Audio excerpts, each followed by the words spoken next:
दुखम अर्थात मुझे कोई भी दुख नहीं है। इस कार्यक्रम में हम आपको भावनात्मक, मानसिक और शारीरिक दुखों से मुक्ति पाने के लिए वैज्ञानिक अनुसंधान से सिद्ध हो चुकी अत्यंत ही अद्भुत और सरल विधि को अपनाने के लिए प्रेरित कर रहे हैं। आपका स्वागत, अभिनंदन।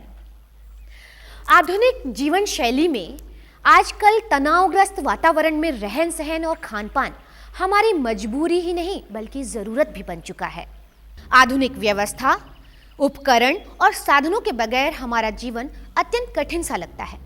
तो क्या हम तनाव में बने रहें और रोगी बने रहें? औषधियां, उपचार तथा ऑपरेशंस हमें तात्कालिक रूप से उपचार तो दे सकते हैं, किंतु भावनात्मक, मानसिक और शारीरिक आरोग्यता कतई नहीं। मॉडर्न मेडिसिन, जिसको हम एलोपैथी या साइंटिफिक मेडिसिन कहते हैं, उसने जो इन्फेक्शियस डिजीज़, संक्रामक रोग हैं, न्यूट्रिशनल डेफिशिएंसीज़ हैं, उन सब पे तो काबू पा लिया बहुत कम समय में। लगभग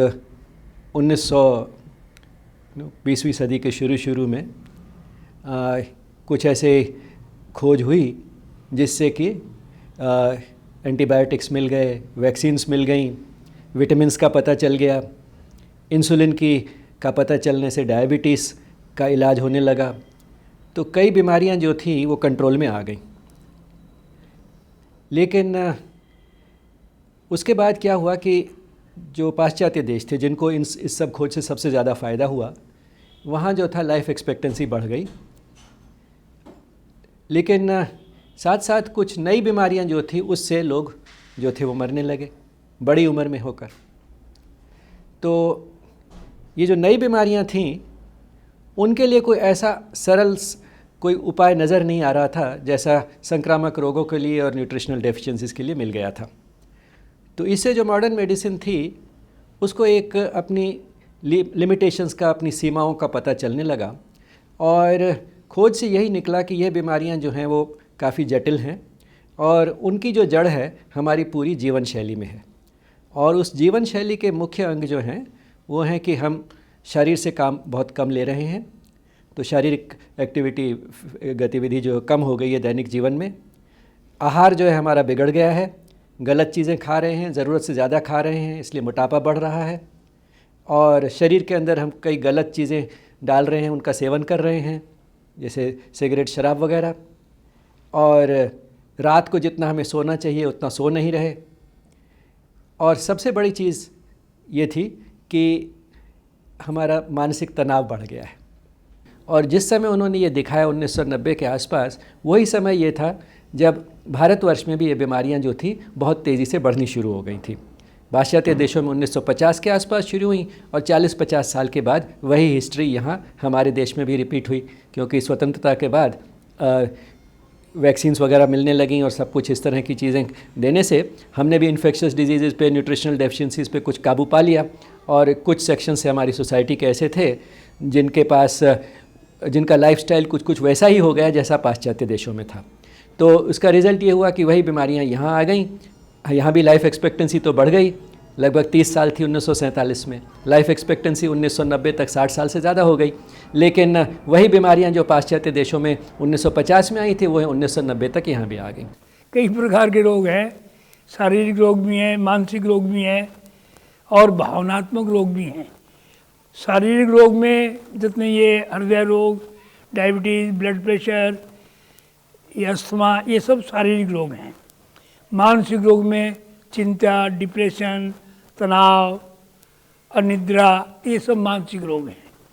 और भावनात्मक रोग में गुस्सा अधिक आना, लोभ की वृत्ति बढ़ना और ईर्ष्या, द्वेष, घृणा पैदा होना, ये सब भावनात्मक बीमारियां हैं। ये भी भावनात्मक और दुख के कारण बनते हैं।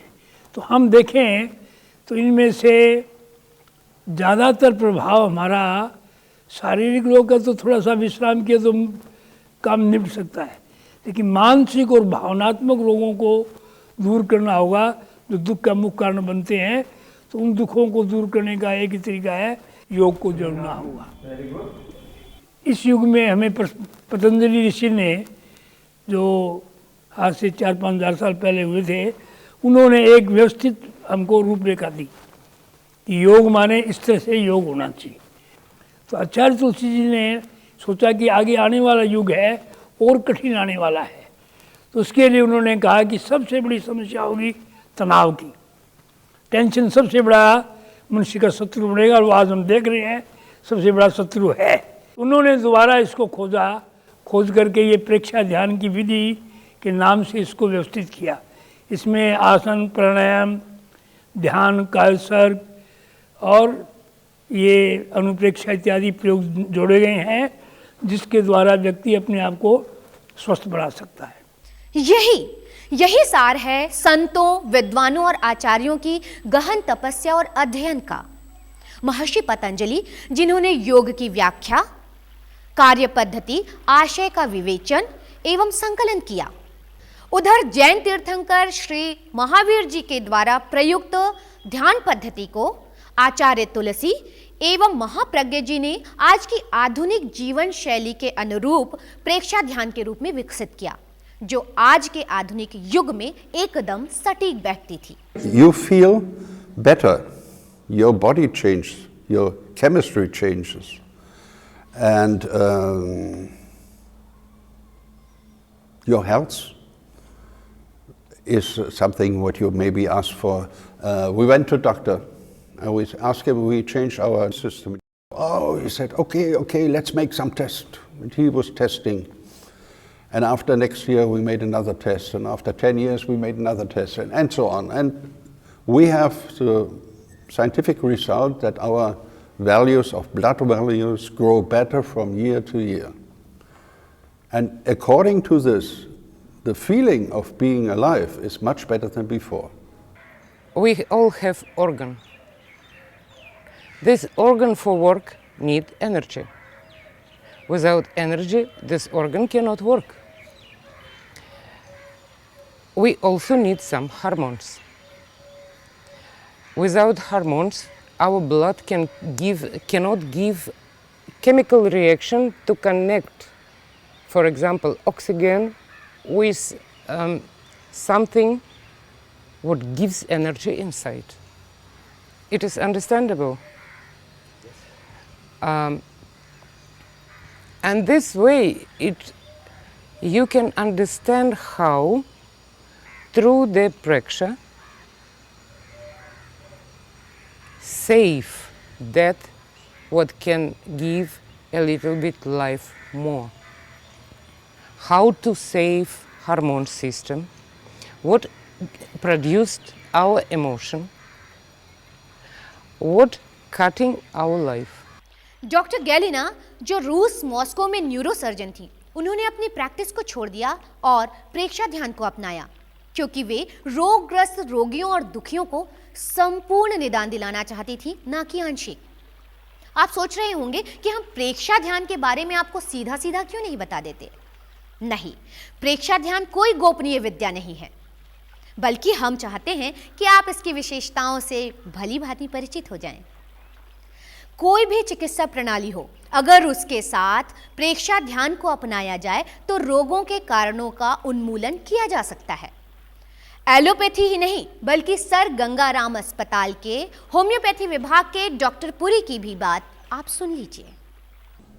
जब से हमने होम्योपैथी के साथ साथ प्रेक्षा ध्यान को भी हमने पेशेंट्स को बताया है, इससे हमको काफ़ी अच्छे रिजल्ट्स मिलने स्टार्ट हुए हैं। और मैं यही रेकमेंड करता हूँ कि जितने भी केसेस हैं और डॉक्टर्स भी इसको साथ में लेके चलें, क्योंकि हम लोग ये कहते हैं कि एक सिस्टम ऑफ मेडिसिन आज की डेट में सारी बीमारियों का फ़ायदा नहीं कर सकता, और हम ये लेके चलते हैं कि हमारे को और पैथीज की भी ज़रूरत पड़ती है। और ख़ासकर आजकल की लाइफस्टाइल में जिस तरह से स्ट्रेस, एंजाइटी की वजह से बहुत सारी परेशानियां होती हैं, तो मैं यही कहना चाहूँगा कि प्रेक्षा ध्यान अगर साथ साथ हम लोग लें तो उससे हमारे को बहुत फ़ायदा होगा। और मेरे को खासकर अपनी प्रैक्टिस में काफ़ी अच्छे रिजल्ट्स मिले हैं। अभी नहीं, जल्दी ना करें। प्रेक्षा ध्यान पर all India institute of medical sciences नई दिल्ली के हृदय रोग विभाग के विशेषज्ञों ने जो अनुसंधान की विधि अपनाई और उसके क्या परिणाम निकले, अगले अंक में ओम अरहं। नो मे दैन्यं नो मे रात्रिः,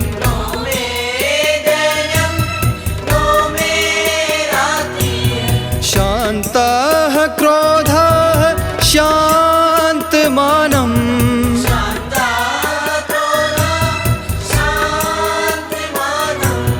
शान्तमाया शान्तो लोभः,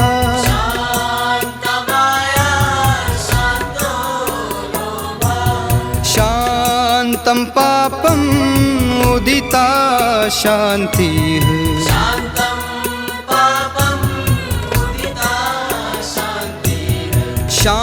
शान्तचित्तं लब्धं लब्धम्,